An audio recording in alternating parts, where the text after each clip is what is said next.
This episode of the podcast is brought to you by Rock and Roll Denim, Bill Fick Ford, the WCRA, and Resistol. Attention all rodeo athletes. Join us for the Cowtown Christmas Championship Rodeo in December. Over $360,000 in prize money in the historic Cowtown Coliseum in Fort Worth, December 14th through 17th. And no entry fees. Qualify using the VRQ for the Triple Crown of Rodeo $1 million cash bonus, featured on a CBS network broadcast. To get started, go to the App Store, download the WCRA Rodeo app, and hit nominate. This is your chance to rodeo in December. Nominate today or visit us at WCRArodeo.com. Guys, another year has ticked by, challenging year, but there was somebody you could rely on if you needed a new Super Duty pickup, and that was Bill Fick Ford. Once again, the #1 Super Duty dealer in the entire country. You guys have seen what's going on in the car business, in the truck business. You're seeing trucks being sold for thousands above MSRP. Well, if you go to Bill Fick Ford, it doesn't matter where you are at in the continental U.S. He will take care of you.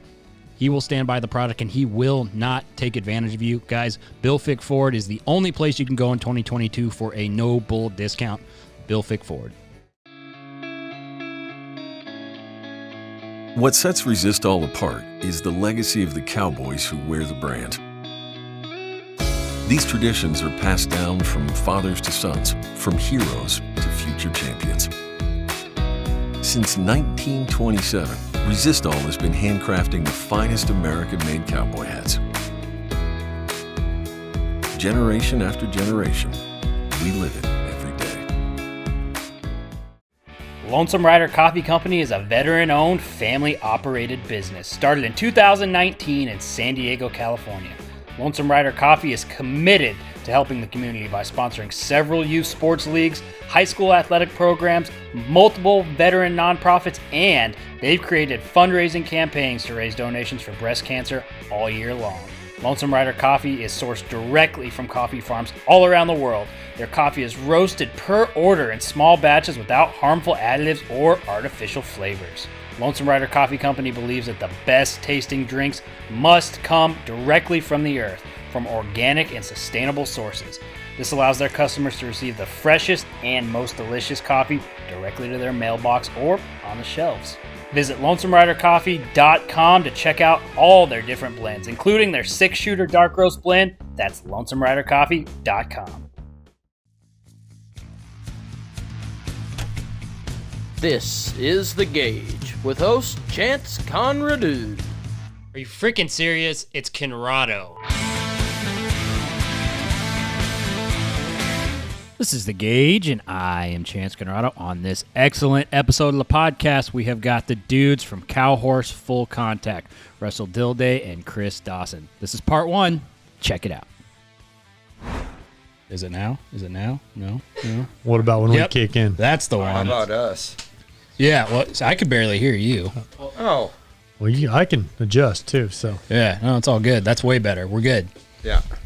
Yeah, we've always done the headphones because it just helps a lot. Right. Well, we can't hear nothing Nothing. in mine. Oh, you can't hear anything. Holy shit, you're an amateur.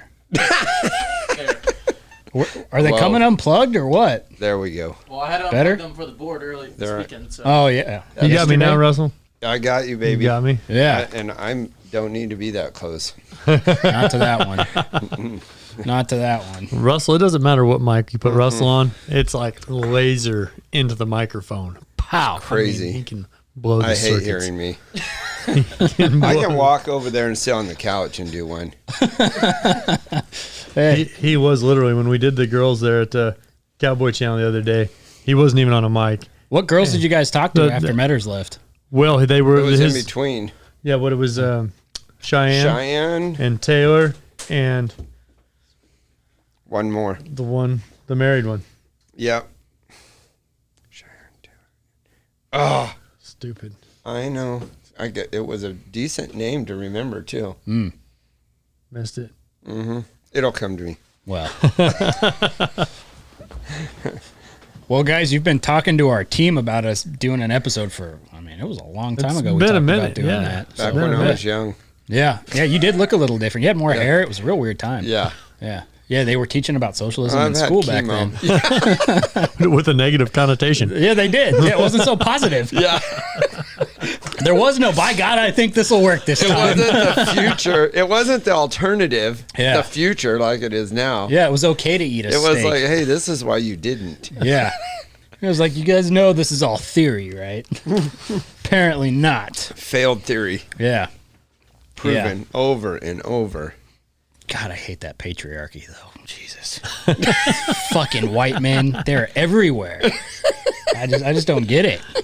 I mean, you can't go to a goddamn horse show and not see all white men. I'm sick of it. It's exhausting. I mean, I can't I'm not believe that white. No. Not at all. Not where your cowboy hat sits anyway. Yeah. Well, I've been wearing a straw hat that has more holes in it, so I tan. It's a good idea. Kind of looks like one of those Star Trek creatures. He's got stars around his head in the summertime. Yeah. You know, that's one thing I have literally never watched. I never watched a second of Star Trek before.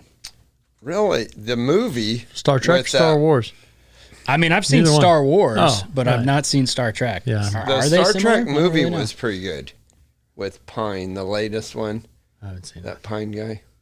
I remember No, when it I was was pretty little when good. they were trying to save the beached whale or something. I don't know. It was a long time ago. What? I was a Star little Trek? kid. Yeah, that was a Star Trek. That was William Shatner. Oh, way back. Yeah. Yeah, I mean, you guys continue classic. to date yourself every time. The more we talk, like, man, I remember when socialism was bad. Was that Reagan? No, I think it was before that. Methuselah wore short pants. Yeah, yeah. You remember when Genghis Khan was training cutting horses? That was when I started. Yeah, he was badass down the fence. That Yeah. guy. Tell you what, he came up with all of it. If he didn't make a turn, he'd cut their head off with his sword. Well, I mean, you guys mind? go I know back to we've been chatting for quite a while without microphones, but just a quick introduction. I mean, you guys obviously have a podcast called Cow Horse Full Contact, which is a perfect explanation of what you guys do for a living, but certainly not the most impressive thing about you guys. I've heard it. It's just kind of a way we kill a little extra time that we have on our hands. Well, we thought that the funnest thing is sitting around in the tack room having a drink and telling the stories, so we figured just record that. Yeah. And sometimes it works. Yeah. And sometimes it doesn't. Yeah. What does that say about Western culture that all the good shows have to do with alcohol? I mean, we make everybody stop at the bar on the way in. You guys are about drinking after the shows. I mean, it just, horse trainers are alcoholics. Well, you have to be to stay in it. You do. Because if you sobered up, you would leave. Like, yeah, you left. It's like a bad marriage. You sobered up, you left. That's true. Now Is- you're podcasting, back to drinking. All true. Yeah, it's true. The funny thing is I've got a shit ton of horses that need ridden now too. So came back into it. It's just. I thought good you weren't God. going to do that. I said I wasn't, but things have changed quite a bit. Your sister said sucker you in? Not my sister. No. Bad business partners and bad decisions, and continuing to just partake in trying to breed horses with people. And next thing you know, you're like, holy shit. How did this happen? I mean, it was just 3, and now it's 21. And we don't know what they are yet. Yeah. No. God, it sucks. Yeah. Find me one person who hasn't fallen into the hole of, I'm not going to get above 10. Oh, you I can't mean, put who hasn't said that? you can't put numbers on it. No. You know, so my wife and I own the bulk of a stallion, and so in this breeding business, when we started, it's like we need to have some mares so we can breed some inventory, so we can have something to sell to customers or people that want to come find a colt by Traveling Jones. All right, that was a terrible idea. Don't do it. Like now, we breed. If people don't know the mare, like by their barn name, like in our industry, we don't bother breeding them, right? Like if it's not, I mean, if you were in the barrel world, if it wasn't same. sister, or you know what I mean, if it's not that one, you ain't breeding it. Don't do it. And so then those babies, you're assuring yourself that they're, and it allows you to keep your numbers down Yeah. because it's hard to get embryos out of those mares. So that's kind of how we try and keep our numbers at a. Well, yeah, the mares because it didn't used to be that way, especially not in the barrel horse world. But now it's like people are more picky about that than they are almost the studs, because almost every decent stud's paid up in the incentives, and now everybody is looking at the bottom end for everything. 80% the mare. And they don't even give a shit how well it's bred. Like if you have a mare that was bred to the nines that say got hurt, that'd be a perfect brood mare if it was 10 years ago. Now it's like now. It's still a good brood mare if you think about it logically, but now you got to go prove that next generation. That's it. Yourself, and that only takes 5 years. It's only 5 years. You can only do that a handful of freaking times before you look like that. We were just talking about how quickly the horse business will age you. Yeah, it wasn't that quick. It didn't feel that quick to you. It's been forever. Yeah. Well, I think one good thing for our listeners would be if each of you guys just do a little introduction, just so everybody. All right, really this is knows. Chris Dawson. He married Sarah Dawson. For what reason, I still don't know why she did it. A free ticket. She's got that golden ticket to heaven. That's what it is. She does, because she saved him from what he was. It was insane. Yeah, I like this thing where you introduce him and he introduces you. It works better. Yeah. But yeah, what did she save you from exactly? Himself. Myself. His Well, what does that ability mean? to drink, ride, smoke, and repeat with a sprinkle of sleep. I mean a sprinkle. I'm no early night person, and I don't really get up late. And we stalled next to them before. This is BC This or is BS long- before long- Sarah, long time. and he was there when I left, and he was there when I got back every night. And they even had some little interludes where they went out and got some roping steers in the bucking chutes in the dark. Yeah, And these rode things them. will happen on them bigger jobs. Yeah, no, we were at it pretty hard. Yeah, my wife definitely saved me. Yeah. No, for sure. And then there's Russell. Russell's 14-time world's greatest horseman champion. There were only 3 people in it when I used to show. He's got the coolest picture maybe one of the coolest pictures I've ever seen. It's on the cover of Horse and Rider. Isn't it the Horse and Rider? I don't know. It doesn't Performance horse. Performance horse. Yeah. It's him like roping a cow in a pasture with no bridle on his world's greatest horse. Like it is That was loose in the fun. wind, roping a cow. It was not everybody has that picture. Wow. That's kind of amazing. I mean, because that was back when all that smoke came out of those cameras when they took the photos. How did they capture that? Hey, you don't know how many cattle we ran at that camera. Blurry. Do it again. You don't know how many precious minerals we used to capture those photos. We ran out of black powder. Yeah, but I mean that is one thing. You guys are two of the best at what you do, which I think has a lot of merit and means you guys can speak on a lot of things in regards to the horse world. And this new American thing's really interesting. You guys are in that. Your wife's in that as well, Riley was telling me, and that's I'd be curious to know what you guys think about that, along with a bunch more bullshit. But Yeah, no, well, like I say, we're pretty excited about it. I'm really excited about that. I told my wife on the way we were hit in the truck this morning, and I says, I'm excited about it. I'm excited about it even if I don't make the top 5. I says, I will be at the back gate for that He's event. lying. That's bull. He's going to be way more excited if he makes I'm the top going to be 5. way more excited if I'm in the top 5, yes, but I will be excited anyway, even if I'm not in the top 5, because I will be at the back gate. For sure. It will be. I don't even know what it's going to be, but it's going to be It's going to be the a biggest step. thing that go- our industry's ever seen. Yeah. Yeah. Such a step up for us, for the cow horse, to get in that crowd, in that setting. Just more and more and more exposure. Like the exposure is overrunning us. Forever, it was just us doing it, going along. And now, I can't believe how many new people are coming and how fast. Every time you think that you've reached a new peak on entries, the next year it goes up. No, for sure. Yeah, the National Range Cow Horse and the Snaffle Bit Futurity used to be such a West Coast event. And the Snaffle Bit was there at Reno. And I think there was a ton of struggle moving it from Reno. Like, it was ridiculous. Like But since everything. it's moved to Fort Worth, it's just been every year it's just been exponential growth. And then with the exposure that we've got with the Cowboy Channel, with all the stuff Taylor's been doing, with Teton Ridge and all their stuff they're adding to it, I mean, it's just, like I say, it's a lot fast is what it is. It's the growing pains. I don't even know if we're really feeling the growing pains yet. Yeah.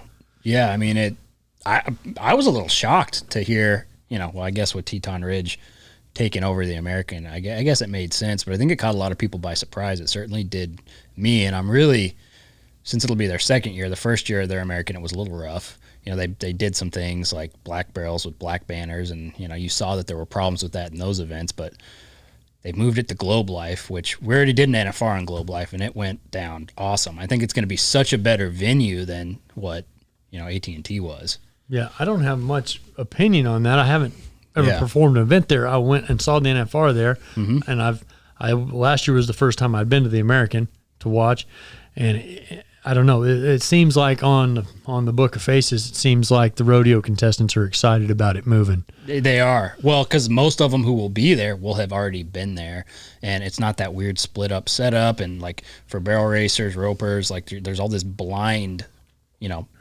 access that you get. Right. So like I had my sister, she's ran at the American pretty much every year since it started, and she's like, there's just no good freaking way to get in there and start, and there's not a good place to have your horses at AT&T. You're on pavement, crossing busy roads on pavement, and at Globe Life's totally different, even though it's just across the street.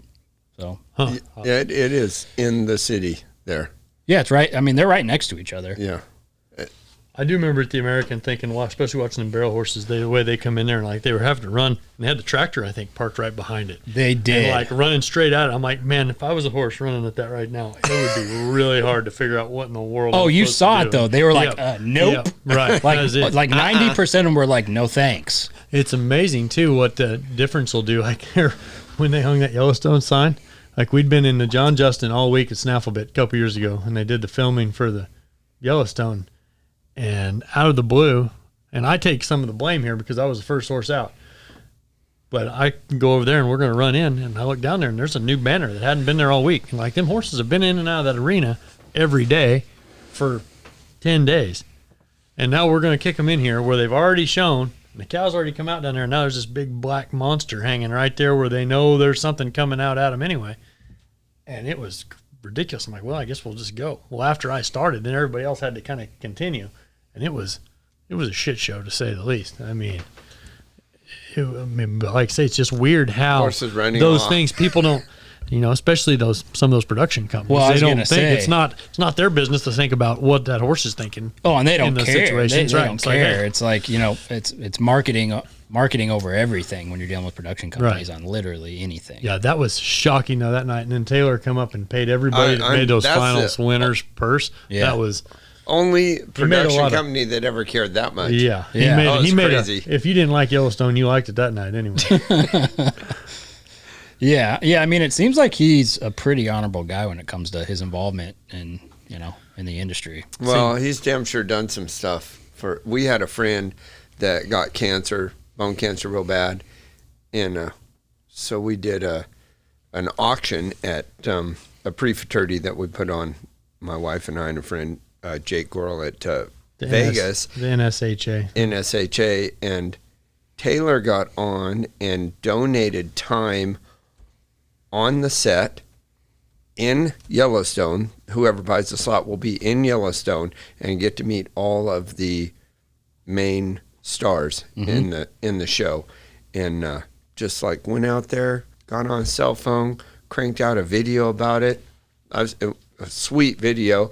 And helped us sell it and raise that money for that guy. And, Taylor's living in a world that... It raised a couple 100,000, if I recall. Yeah, he raised quite a lot. Yeah.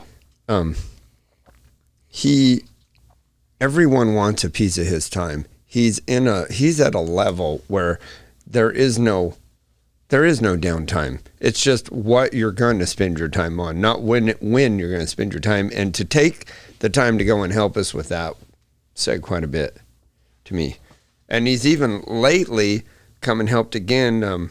Our friend Todd was having some trouble at the hospital he was at, and Taylor come and helped again, get to another hospital, get some more get some more help. And I mean, those kind of guys got everybody pulling at them.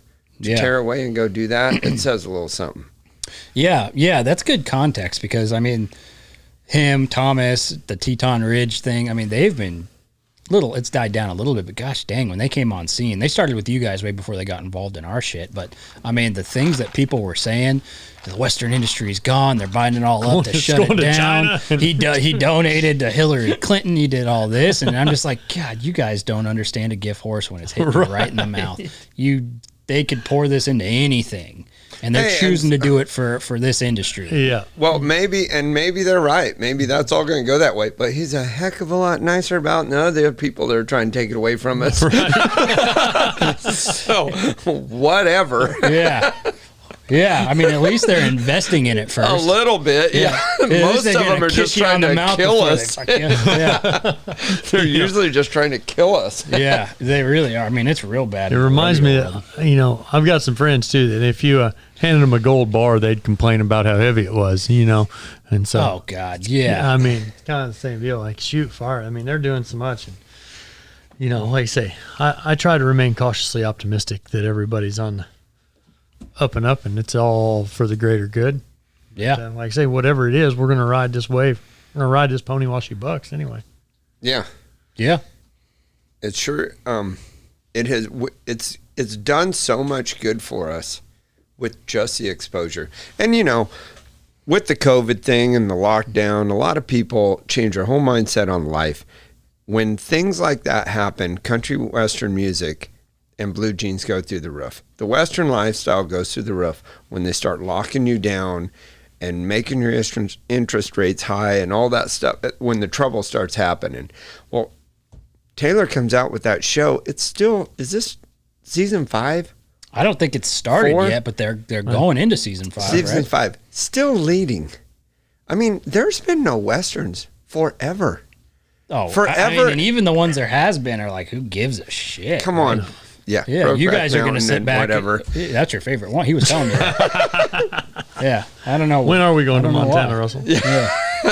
So he hits it right on the head, right in the middle of all that, and blows the whole Western industry up. It doesn't matter where you go.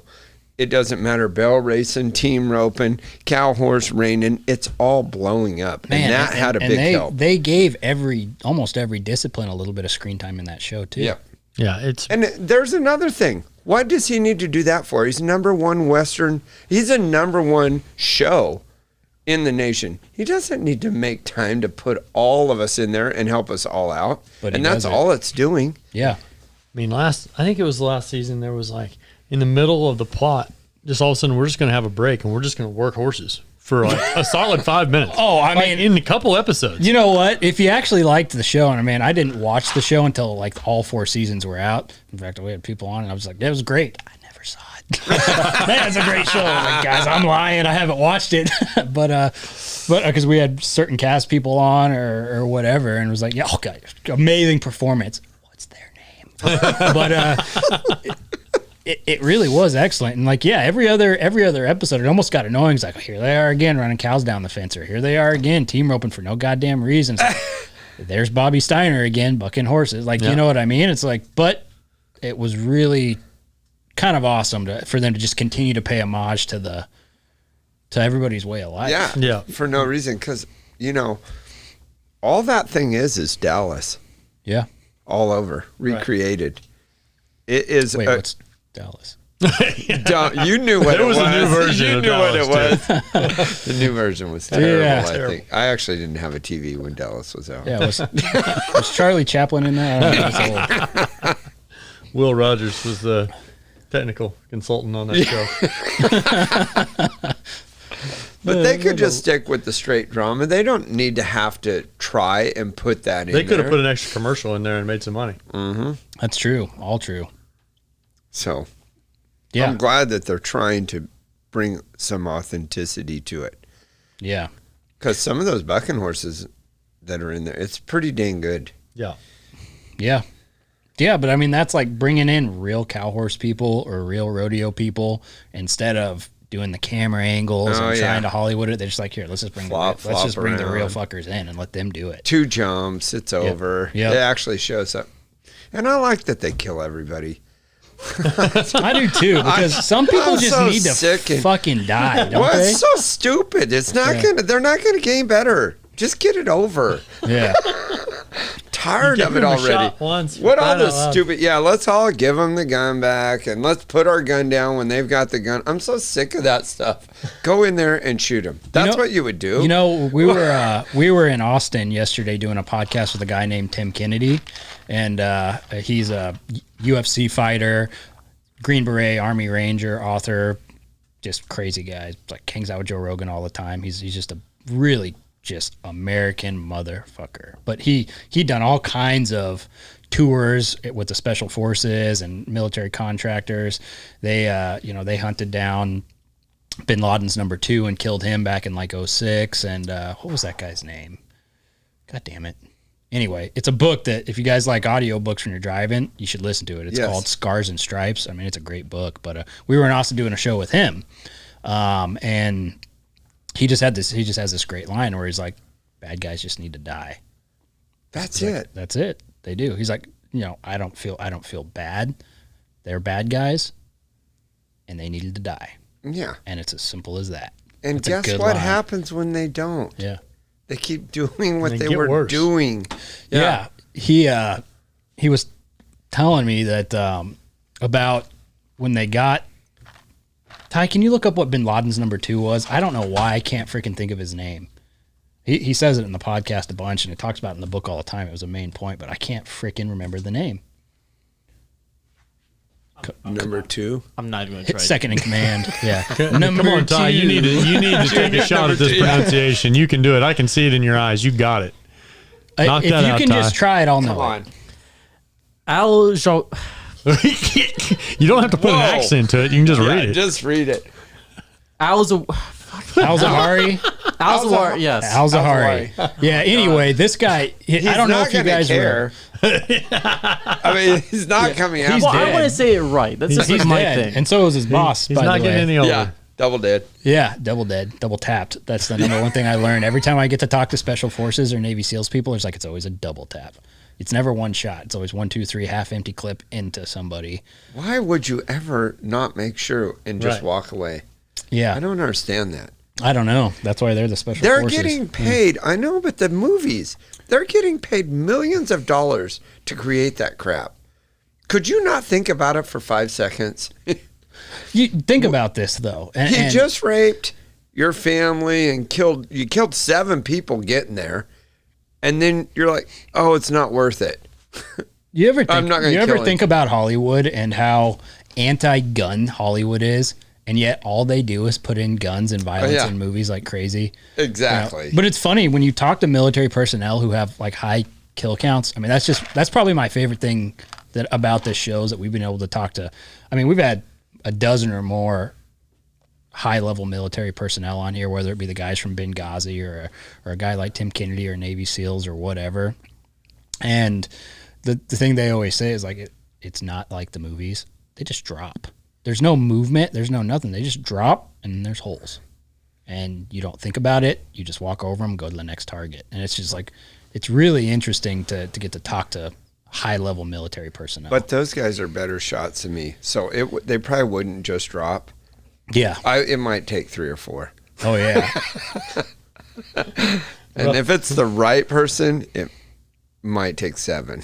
Yeah, yeah. Well, he was telling a story about his first mission as a Green Beret, where they were going. I mean, this was peak right after 9/11, peak Iraq, Afghanistan war, where they're just going house to house and just Getting rid of them. getting rid of so many people. A lot of it's off the books on how many Taliban members that they actually put down and how many of our guys that we lost. But he was talking about his very first one and his first quote unquote kill, where he's a 6-team special op group, Green Beret Special Forces, and there's a wife and a kid and they're screaming, and then the husband's got guns set all over this room, and it describes it so perfectly. He's like, we walk in, someone opens the door, someone come through, and the team leader, This guy picks up his gun, and before he even like could move, there's just the sound of metal on metal, him going for the trigger, and pop, pop.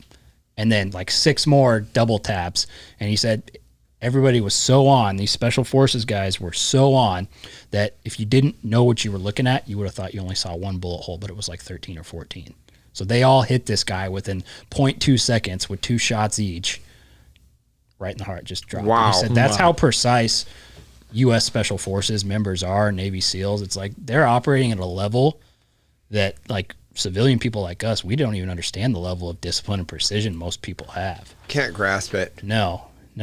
And I mean, it adds a lot of context when you think about what those people do, and then like simple shit like training horses or podcasts, just the stakes are so low. Right. It makes you want to do better at the shit you do. At least it does me. That's always been a thing with horse training, and I'm not in it as much as I was. Right. But even then, when I'm always trying to win, to me, nobody's dying Yeah.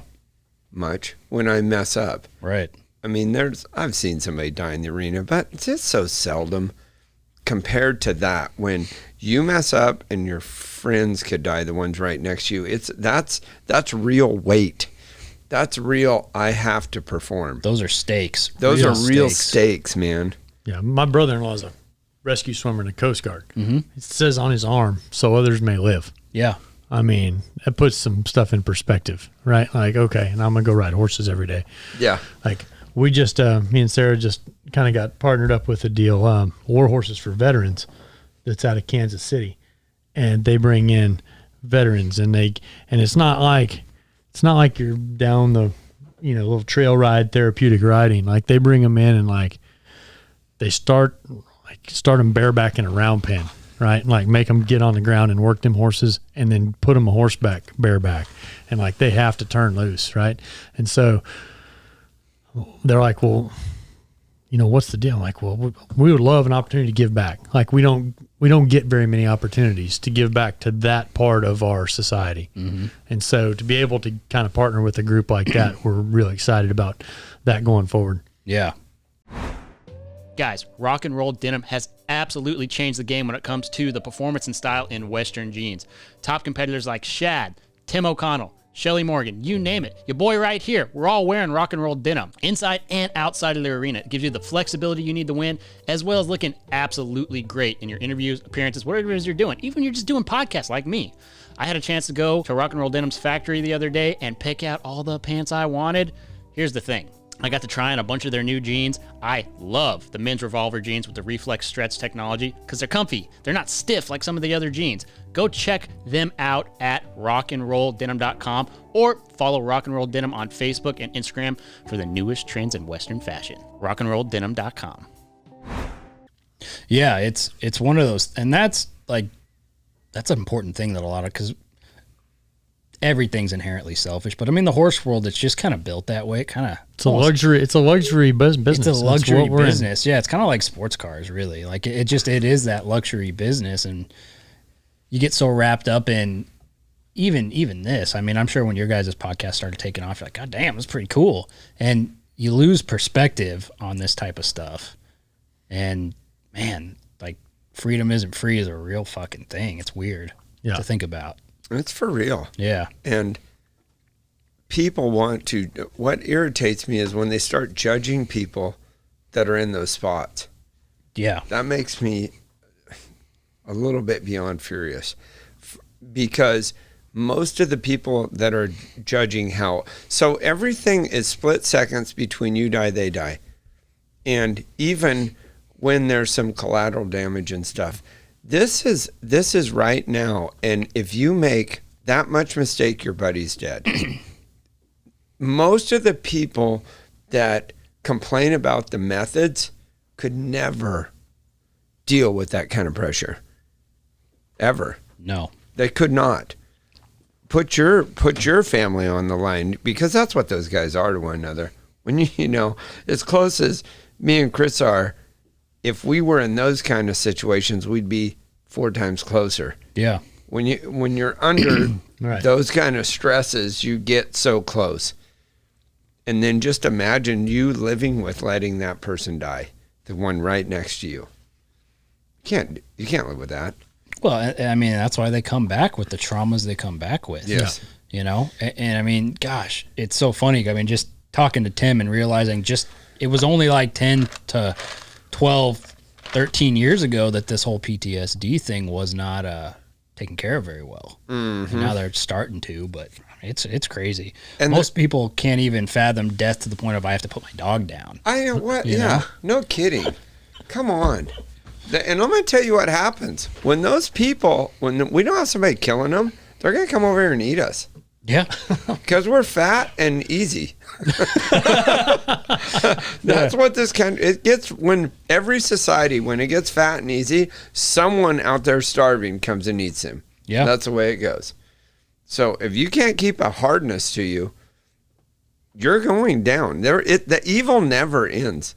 No, but it never has. I mean, we were nerding out about history for a while before, Ty graced us with his presence, and it's just like, yeah, this stuff never ends. It's always been the same. And we think just because we're so soft now, because we've got to be in this society, that's how everywhere else is. It's like, no. Like we were talking about Genghis Khan and what a savage mother effer that dude was. There's still people with that mindset all over the world.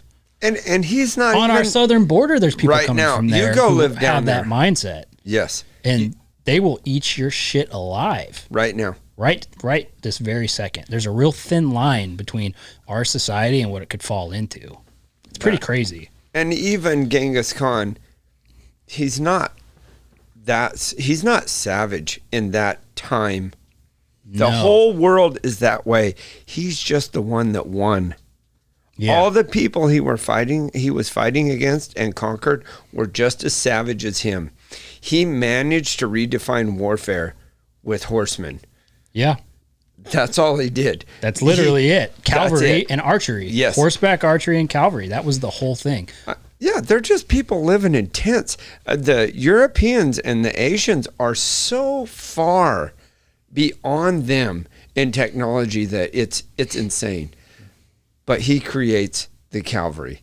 He creates mobility with lethalness that no one has seen. And then he takes those people and they run patterns and they figure out how to become under control, under fire, and then they conquer the entire world. Because one of the crazy things about Genghis Khan, and I know that like the Western people, they don't. We've seen this in the numbers. They don't like the history lessons. They want to talk about horse shit and horse shit only. Usually, I've found that like we'll bring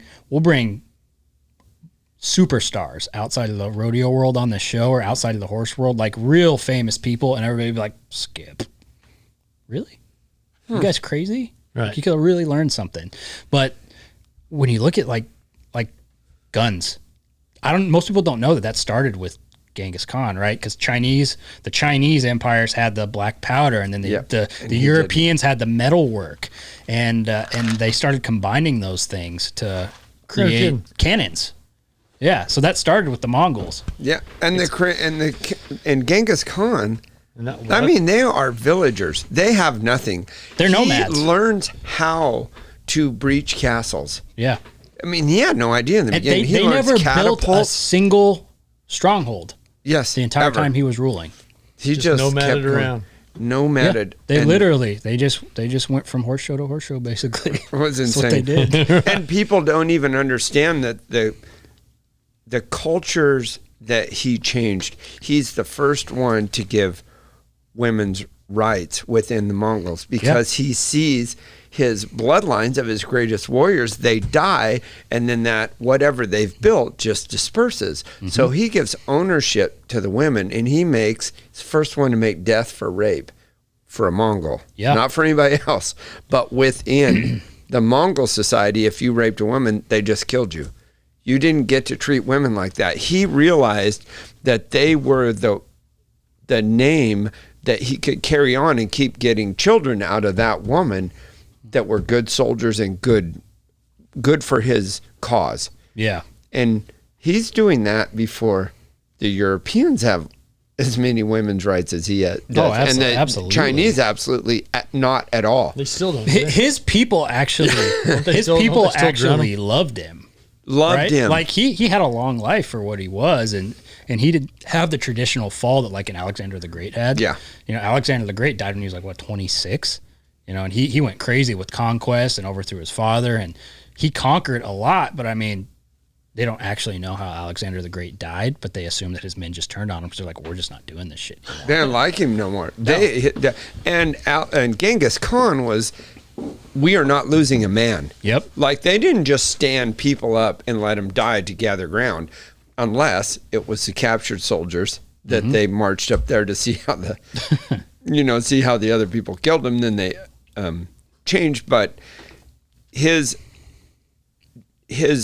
I think he would have went on forever, but for his sons, his original plan for his society was merit only. He said, besides me, it's merit only in this army. You have to win wars and battles to go up. And then they broke him down a little and got him to hand some stuff over through blood. And I think that was it. I really believe that's the only thing that stopped it, because merit only means that if you have some kids that aren't worth a damn, they don't get to stay in control of everybody. Your best men are always moving up, whereas the people he was fighting, it was all on blood. All on blood. And All it on didn't blood matter and arrows. European or the Muslims or any of them. It was on blood. And Genghis Khan's men wanted to fight so bad for the Mongols, they could take on 5-1 odds. Yeah. I mean, it was the first meritocracy, the first one. I mean, Yes. it was pretty unique. And you see that, though, the Western culture thing where everybody has that same mentality now. It's like we're entitled to everything. It would be great to have something now, back. Yeah. You see it going away from meritocracy again. Yep. We got the same people having their kids, and their kids are getting into the same spots, and they're not earning it anymore. No. Yeah, how many people do you know? I mean, even in the horse world, where the parent or the patriarch or the first generation person was just unbelievable, but they were so unbelievable and so busy that their kids turned out to be shitheads and they wrecked everything Worthless. that they created. It's like the most common story. Don't talk about a little It's buddy always- like that, Russell. Which one? No, better not bring it up. It's hundreds. I'm telling you, so many of them. I see that all the time, like across the horse industry. Like, very seldom will you see a kid stay in the same discipline, right? Like, I mean, if you're going to stay in the horse business, you're at least going to kind of change disciplines. So, like, you can at least make your own mark a little bit. Because if you just follow along in footsteps, it's like, That doesn't work, because it's so hard for the parent to set up the same struggles that they had. A lot of the great parents, or not their great parents, they're great athletes. They become so successful that the goals that they were seeking are easy for the kids, and so it's not something unreachable for them. So, like you say, they change disciplines, or right. You know, I know, it's like for me, different. I grew up being a third generation horse trainer, and I mean, my folks were really good at what they did. They did the all around stuff. I mean, I grew up in the Appaloosas. My grandfather's in the Appaloosa Hall of Fame, and I mean, you can talk crap on the breeds or whatever, but they worked hard. They Didn't built mean the same thing back then that it does now. right, Things were but different. They built a career at it, and then. Like, I didn't even know you could make a living riding cow horses until I graduated high school. I didn't even know it existed. I'm Right. cowboying out of a saddle that says Stock Horse Champion 1931 Seagull. And I don't know what stock horse is until I'm 20-something. I mean, I never even knew that this existed. Yeah, and that's what the allure was. Right. That's what makes me concerned, like, for my kid. I mean, like, if she wants to ride horses, that's why I told Sarah, I says, I think we're going to send her off with her grandmother and go send her to the Appaloosa shows and do the barrel racing and do the pole bending and do the Western Pleasure and do all the events and do it all on the same horse and learn how to do that stuff and then come over, because, I mean, history or horse training, it really doesn't matter. I mean, like I say, they teach history for a lesson, for a reason. And it's, if you don't find a way to kind of break those cycles, it's going to go to shit on you Yeah, in a hurry. it's really hard though, because as like a parent, those struggles are what shaped you. Or if you're a first generation person who went through struggles, they shaped you, but they're so freaking painful. And so they have such an emotional toll on you. And when you have to overcome so many different things, like you love your kids so much, you don't want them to have to feel that stuff. But at the same time, you're like, but if they don't, they're going to be lumps of shit. It's a really hard thing. I mean, I get it. If you have somebody who's real successful and then their kids are turds, it's like, man, they didn't make them turds because they wanted to. It's just they loved them so damn much that they didn't want to make them suffer. I'm not going to make my kid go through what I went through. Well, it's a terrible mistake. Yeah. That's why there's so few family-run successful businesses in the world. Very few. And Because they just can't and it's a carry lot on. of pressure to have your parent that way. Because a lot of people expect you to go that way, and then maybe you don't. My grandfather was one of the biggest cattle traders in California. I'm not. Right. And you think about that stuff. It's a lot there, but he's raised killing his own beef. His mom dies early, and it was something he went into. And how did that butchering go when you tried it the other day? Oh, damn it. Did you try to carve one up on your own? Oh, we are done. But, man, from the get-go, it was just... I'm not afraid to pull the trigger when I think the shot's there. Yeah. It wasn't there. So then he runs off. I got to go shoot him. Got to go chase him down and finish it. Oh, shit. I mean, I'm just I did not even know where this story was going.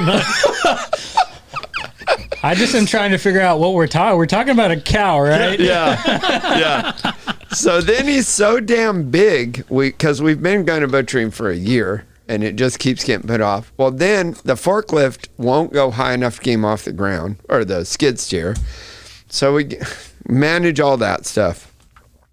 Get him bled out, go back to the shop, start butchering. The chain fall. We get the skin off, and the chain comes loose.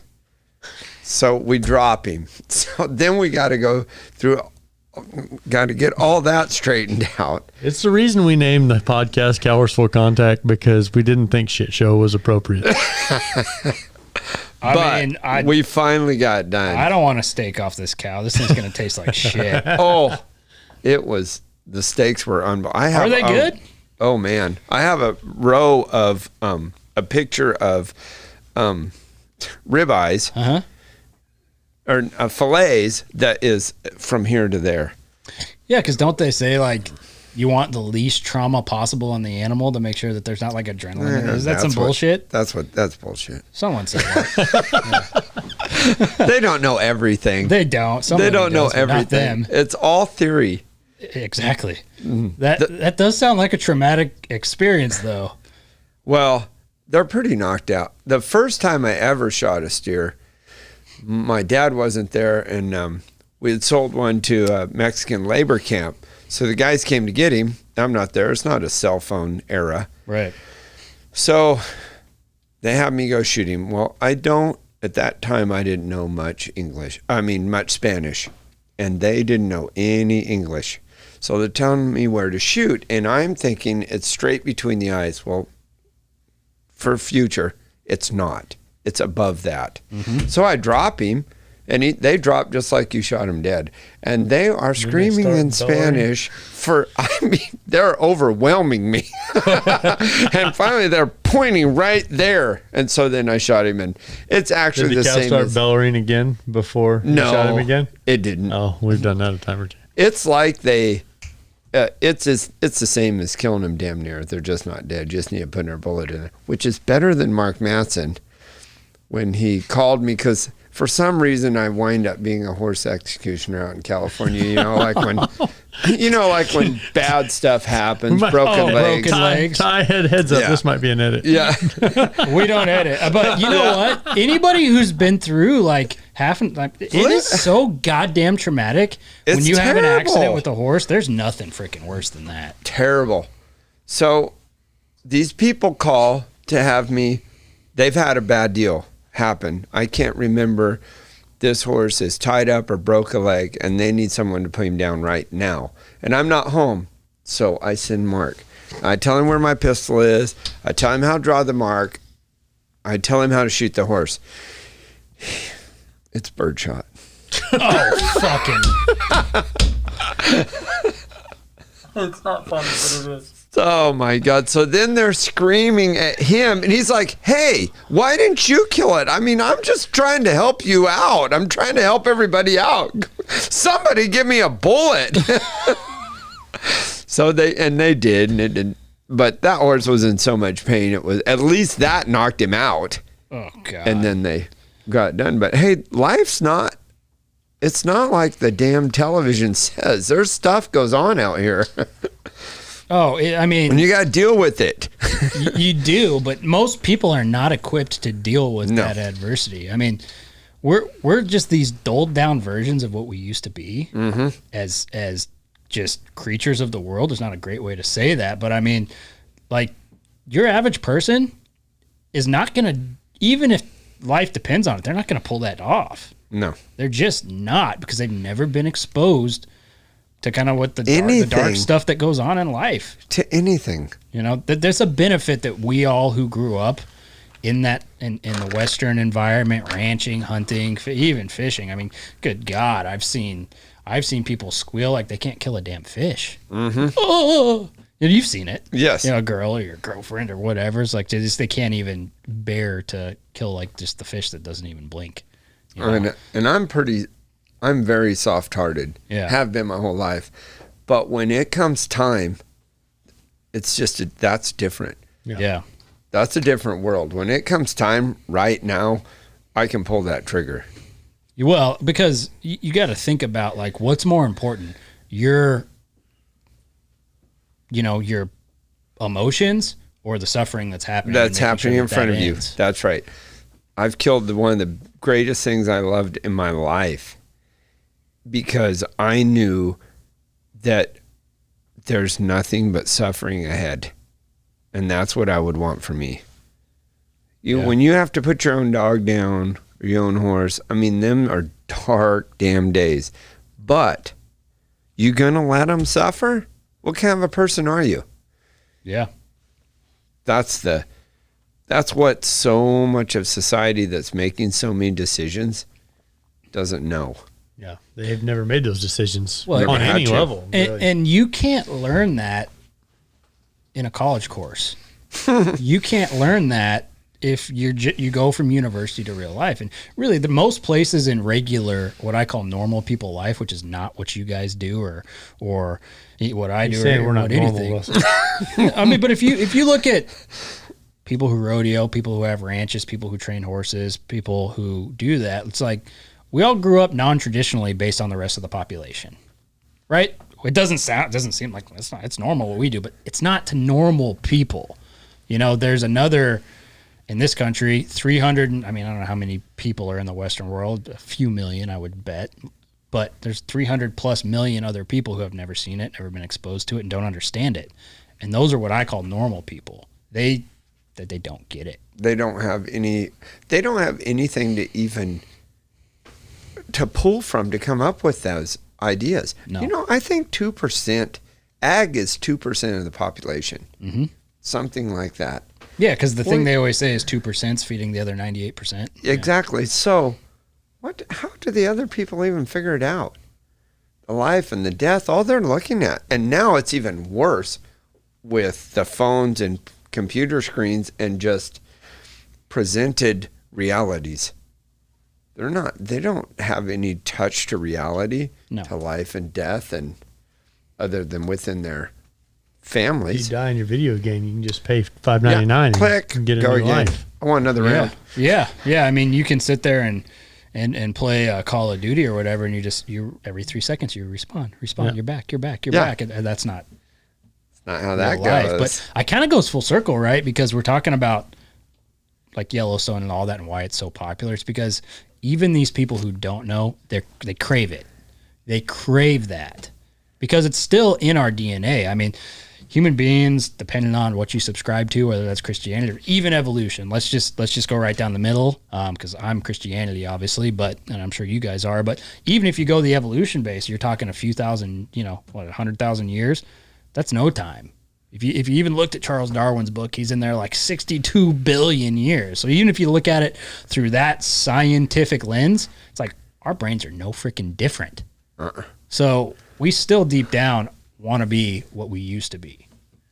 Well, and this way of reality life's is as close as you can get. Look at That's it right what's there. happening in the cities with the amount of crime and rape and robbery.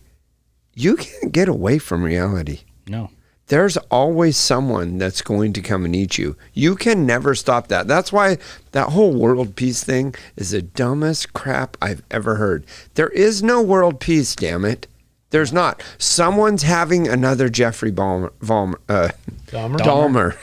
Someone's having one. That's going to keep, the struggle is always there. That's what makes us. There's always struggle. There will always be struggle. You can never end the struggle. The boogeyman's always going to be outside the door. Always. It's always going to be there. You can't wish away bad people and evil.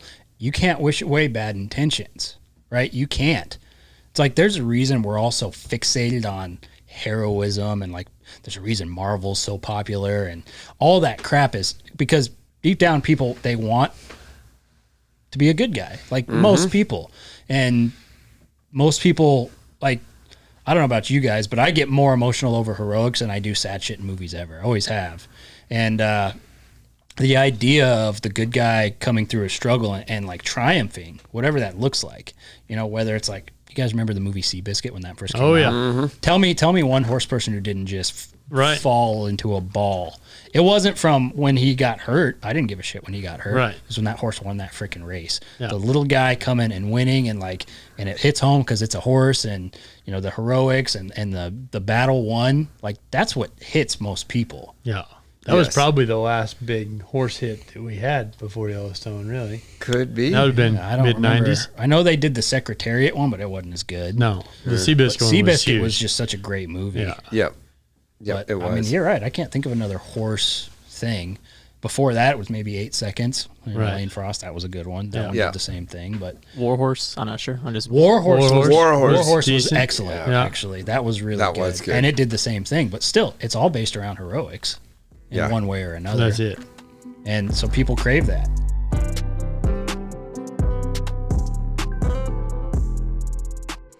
All right, guys, stay tuned for part 2 of The Gauge with Cowhorse Full Contact. This has been The Gauge, hosted by me, Chance Conrado, produced and edited by our guy Ty Yeager. Shout out to the executive producers Dustin Pointer and Cody Denton. Marketing and content produced by Riley Chone. Make sure to rate and review this podcast, as well as follow The Gauge on Twitter, Instagram, and Facebook. And make sure to subscribe to The Gauge wherever you get your podcasts. We'll see you guys next time.